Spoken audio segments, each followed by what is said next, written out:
Are you tired of combing through data and boring Excel spreadsheets with so many columns and rows? Don't you just want to get quick insights in order to take actionable results? Well, I'm going to show you how to do that by the end of this tutorial using Days on Market Analytics, a friendly tool I built for you to quickly assess which regions in the US are trending upwards for possible investment opportunities or downwards to signal a decline. My name is Ariel Herrera, your fellow data scientist with the AnalyticsAriel channel, where we bridge the gap between real estate and technology. Before we begin, make sure you hit that like button so YouTube can find and share our video. And also, don't forget to subscribe because we have a lot of more awesome content in the analytics space coming up.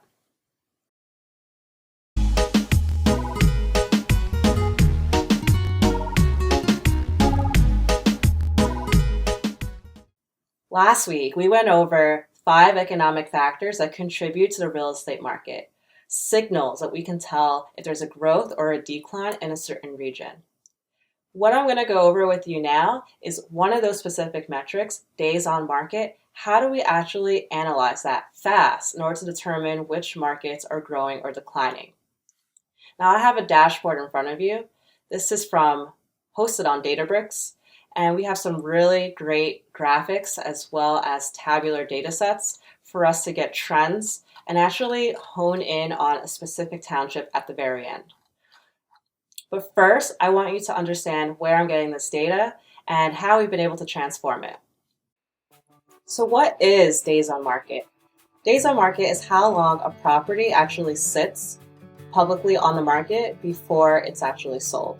So for example, say if I had my dream beach house and on June 1st, I decide I want to upgrade to a new dream beach house and I put that up for sale.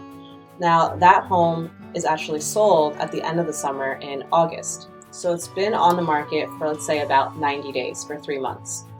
Now if the following year, people are able to sell in that same region their homes at a quicker rate at, say, 80 days instead of 90 days, that can signal for us that there's growth in the market, potentially. Maybe there's more employment in the area, maybe more tourism is occurring in the area, and we can want to explore that further. And the opposite could happen. What if the home from year to year is on the market for 90 days and then 120 days?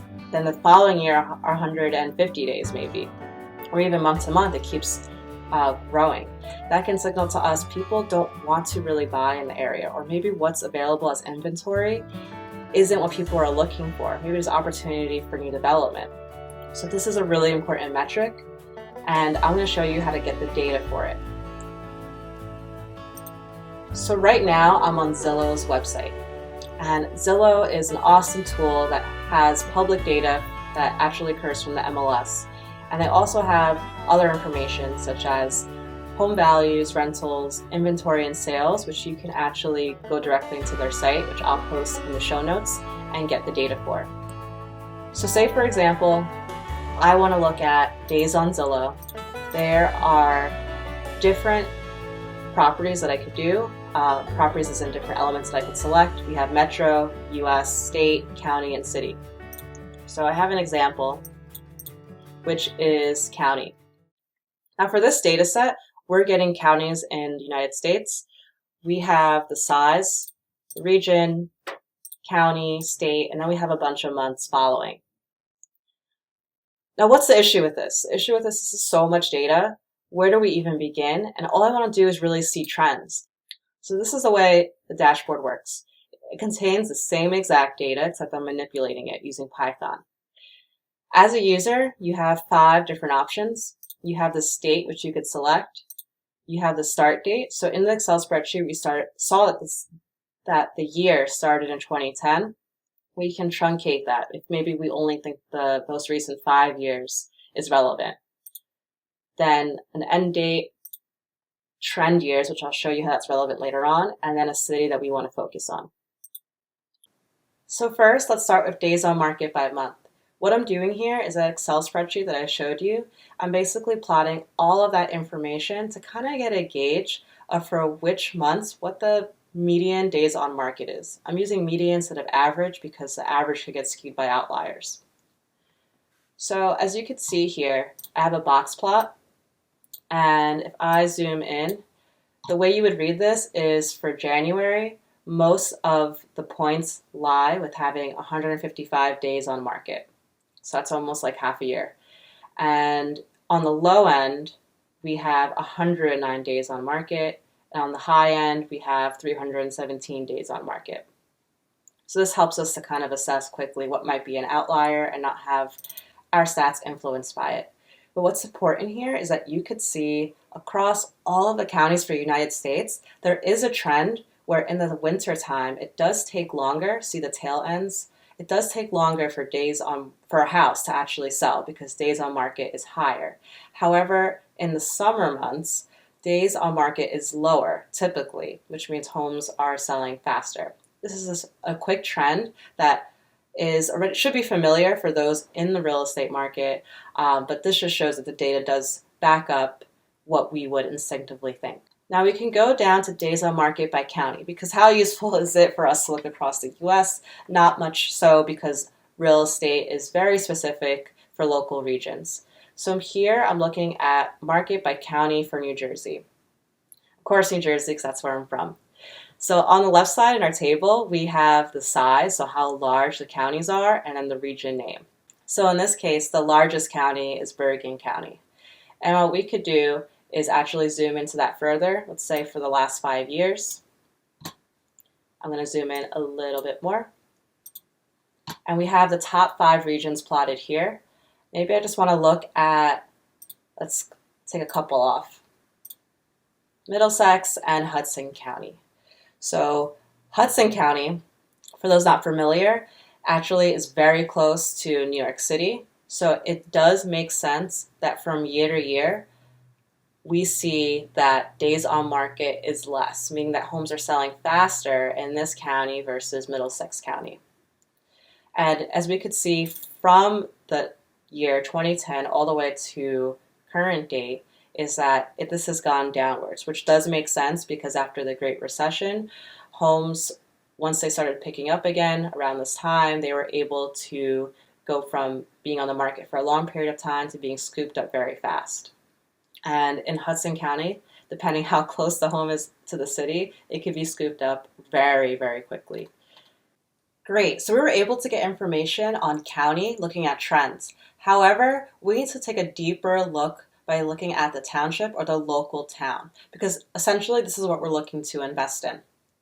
So as we saw above, over here, each month has its own typical behavior. For example, in the winter time, homes are on the market longer, and the summer they're on the market for less time. So because of this, we can't actually compare March to April, April to May. It's easier and more efficient if we actually compare from the prior year. So for example, say if I am looking at days on market for a home in January of 2020.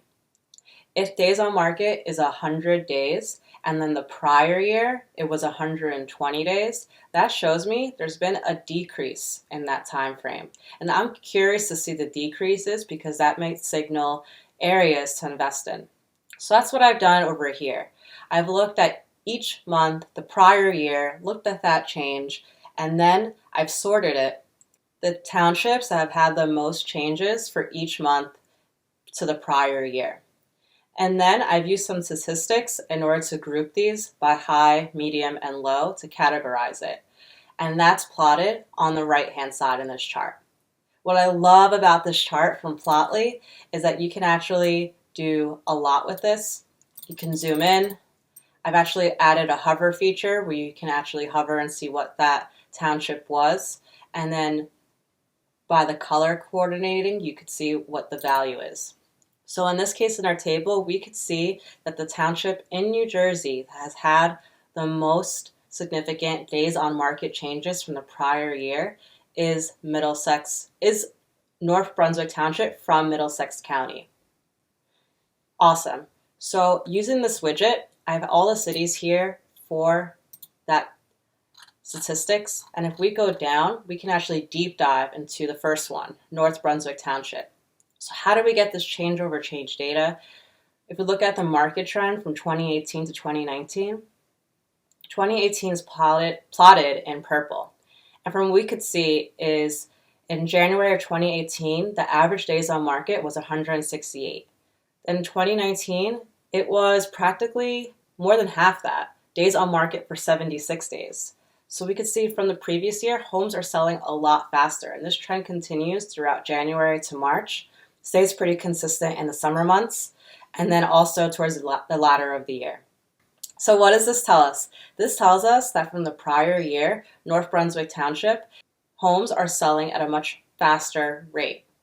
This could be for a number of factors. There could be new development, there could also be growth in employment, and from what I understand from this township being pretty much a local of the New Jersey area, is that it's very close to Rutgers University, which is a state college. It also has great transportation into New York City, including bus services, train services, as well as highways available if someone's driving. So I could see why this is an opportunistic area.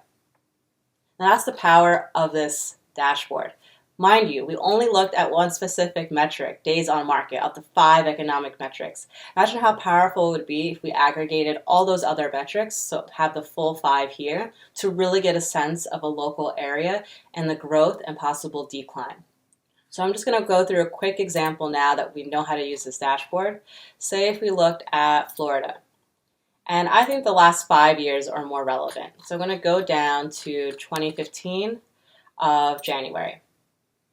And in the back end, this dashboard is updating with the relevant data. Our dashboard quickly updates, and we can see on average these homes are actually on the market a lot shorter than they were for New Jersey across all of the counties. And we see that reflected over here. It looks pretty consistent in that for each month, the days on market is typically around the same. Again, we do see during the summer months that it is shorter or smaller, but not too big of a difference. Now, if we look at the top 5 counties, Miami-Dade, with Miami, of course, being the number 1 county for the largest size, we could see that there's some large-sized counties that actually have lower days on market. Hillsborough County, Orange County. Maybe we want to look at those a little more specifically. And we could see in the last 5 years, the days on market has trended downward. And if we go now into how for each specific township, there's been a change between the current year and the prior year, we can actually see Crestview, which if you go down, you can see Miami there, and then go over here, Crestview, Florida has had 20% change from year to year. So this might be an area, it looks like there's a couple purples over here, a lot of towns over here where we've actually seen days on market decrease year over year. So maybe we want to actually focus our investments potentially in this area. Whereas even though initially I might have thought, look at the Miami area. So the power of this dashboard is that it's now giving us insights into other areas we should possibly look into. All right, well that's it for me. Thanks everyone for watching. Please stay tuned for our technical video on how this was actually created in the back end using Python. And always feel free to email me with any of your questions. I love to answer them. Thanks.